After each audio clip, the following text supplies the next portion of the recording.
bourguignon is a beef stew recipe on page 315 in Julia Child's cookbook, Mastering the Art of French Cooking. In the 2009 film Julie and Julia by Nora Ephron, the recipe is the first link we see between Julie and Julia and the first inkling of the idea that cooking and feeding someone is the best way to take care of others.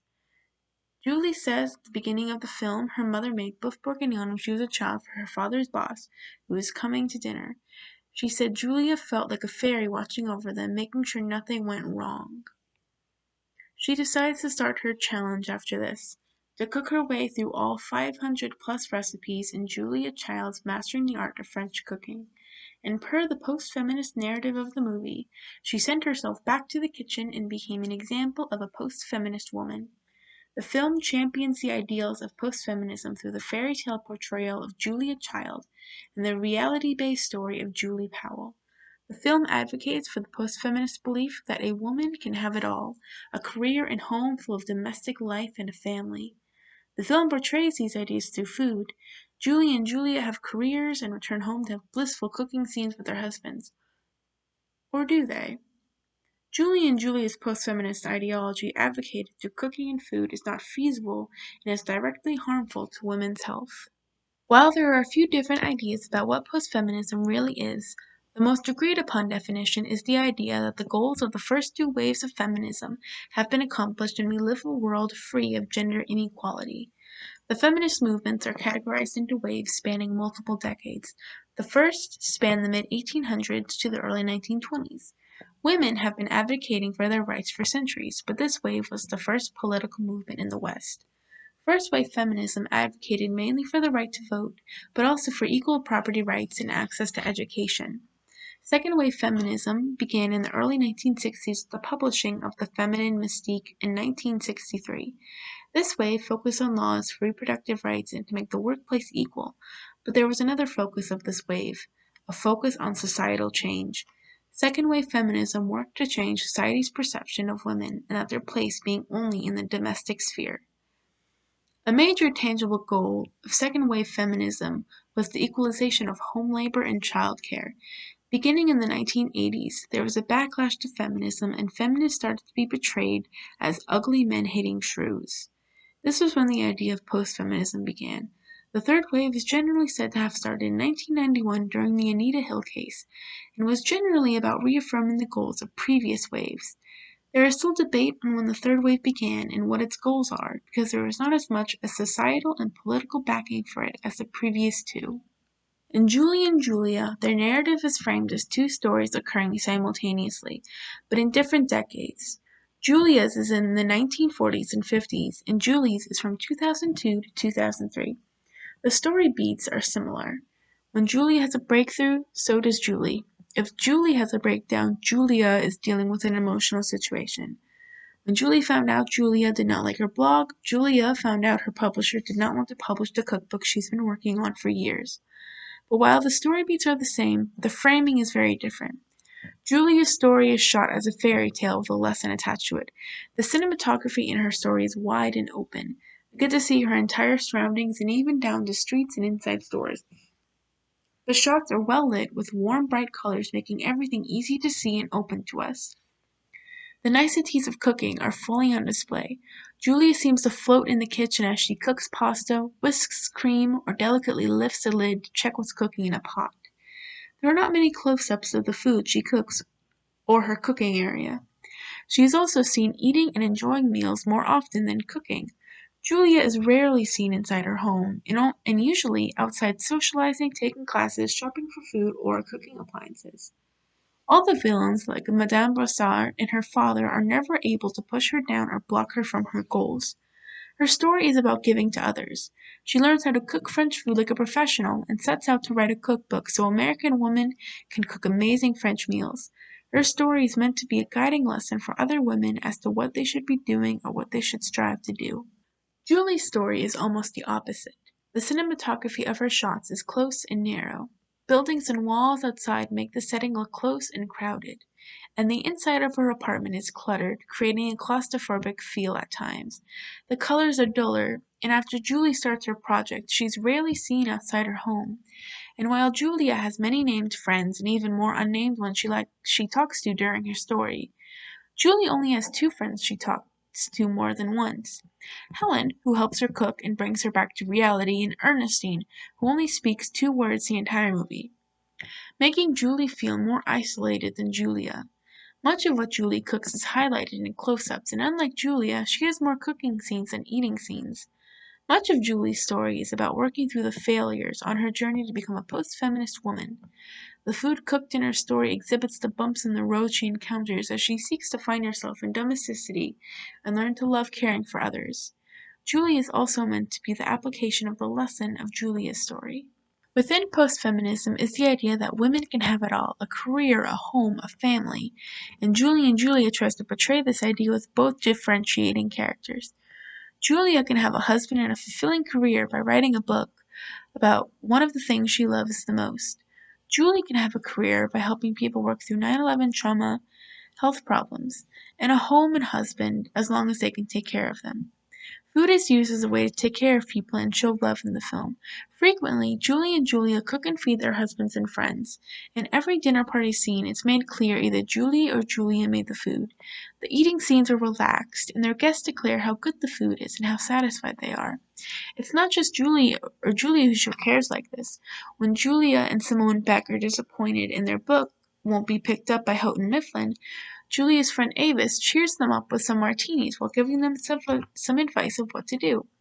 Women are the only people to cook for others in the film. So women, by the film standards, are the only ones to care for people's well-being. The only men who come close to cooking are the ones in the cordon bleu advanced cooking class, but they're only ever shown doing prep work like peeling potatoes, cutting onions, or making stock. They also never feed people with their food on screen. Julie and Julia's husbands are never shown cooking or feeding their wives. Julia's husband, Paul, takes her out to eat multiple times, but he never cooks for her as she does for him. The movie expects a large amount of labor from the women to take care of others, but never from the men to do so, and it's evident in the food and cooking. But there is an issue with this expectation. Chapter 3: The Post-Feminist Lie. The post-feminism Julie and Julia advocate for is not feasible for most women, and even in the movie is not the ideal it makes itself out to be. Julia is shown as able to buy the ingredients for 524 recipes in a single year. Some of these recipes include lobsters and whole ducks. Not all women and families can afford the ingredients for this many recipes in a single year. At one point, Julie calls out of work to stay home and cook for a guest. While she does get some flack from her manager because he assumed she called out for her blog, she gets no penalties for doing so. She also never worries about the loss of income she could incur from calling out. Majority of families in the US live paycheck to paycheck. This means many families spend the majority of their paycheck on bills and cannot pay future bills without the next paycheck in 2 weeks. Julie works a 9-to-5 job and returns back to her apartment to cook complicated French meals. At the beginning of the movie, she says sometimes she does not return home till 8 or 9 p.m. Eric never cooks and only cleans once when Julie is expecting a guest to talk to her about her project. He does expect Julie to do the majority of the housework. After Julie throws a failed aspic recipe down the drain, the food clogs it. She has a small meltdown about the recipe failing and the claustrophobia she feels from living in a studio apartment. She asks if they have Drano, and Eric says only if you bought some. Julie asks if she has to do all the shopping now, and Eric, instead of comforting her or starting a conversation about chore contributions, throws her admiration of Julia Child into her face and says she is not exhibiting Julia Child's energy. This amount of expected housework on women does hurt them. Chloe Bird's study in the Journal of Health and Social Behaviors found that inequity in the division of household labor contributes substantially to gender differences in depression. The study found women who do a greater amount of housework have higher rates of stress and depression. Excluding housewives, married women perform over 70% of housework while married men only perform 36.7%. An interesting finding of the study was that perceiving the division of housework as unequal was another contributor to rates of stress and depression. This finding raises a point about social support, that women who have or even perceive themselves to have more social support have lower rates of stress and depression. This is seen in the movie as Julia never has a full meltdown over her cookbook project and does not seem to stress that much over it either. She has her friends Simka and Louisette she works with, and her pen pal Avis, who she writes letters for the entire movie. Her husband Paul is a constant figure of support. Julie's project seems lonely in comparison. Her friend Helen only helps her with one recipe, and Julie is never seen discussing the recipes or the project with her after. Helen is the only friend to help her with any of the recipes. Eric never supports Julie to the level Paul supports Julia, while Paul is a never-ending wall of support for Julia and her interests and projects even before she started writing the cookbook or going to cooking school.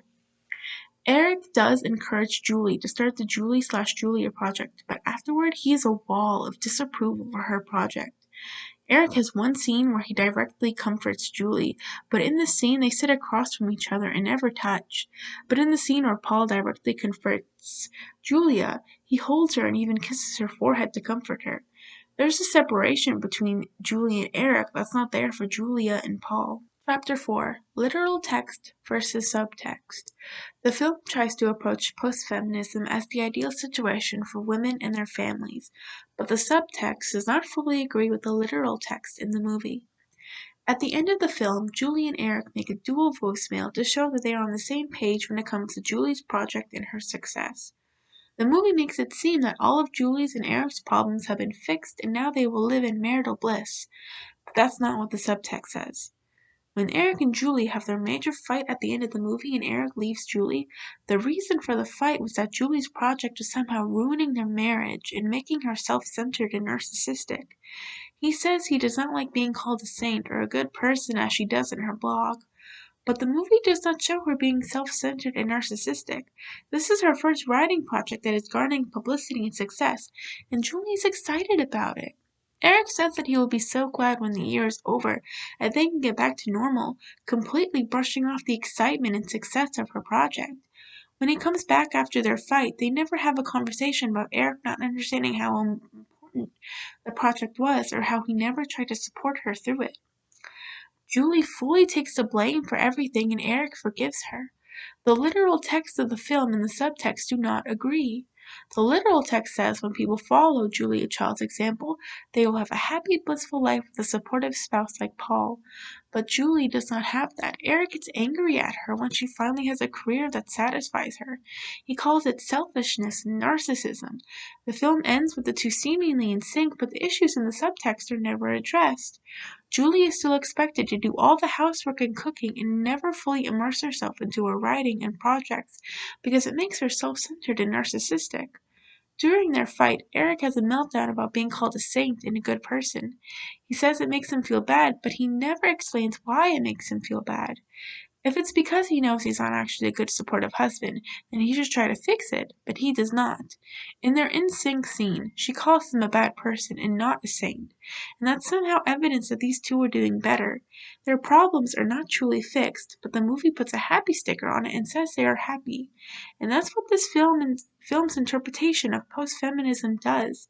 It puts a happy sticker on families and says if you do these things, you will be happy. But Julie does those things, and she still has issues that could be addressed and fixed. But the film deems it not important. The time Eric becomes angry at Julie over her project is the same time she was getting into her success and starting to enjoy it, like she was forgetting what her intentions were really supposed to be. Chapter 5: Ending Thoughts. The film portrays Julia Child as a fairy tale person whose life is colorful and whimsical. But like with Julie Powell's story, the literal text and the subtext do not agree. Julia Child was a person with goals, aspirations, and issues. Julia Child was infertile and wanted children. The film touches on this twice but never fully goes into it. She had political differences with her father that caused uncomfortable moments, and that situation was not made any better after Paul was called to Washington and questioned in the McCarthy trials. The subtext alludes to the real person she was, but the literal text keeps in line with her fairy tale persona. Julie also does not see her as a real person until she finds out Julia did not love her blog. And falling in line with post-feminism, Julie as a person was lost. She became a vessel for the lesson that cooking is a way to take care of others, and women are the ones that are meant to do that.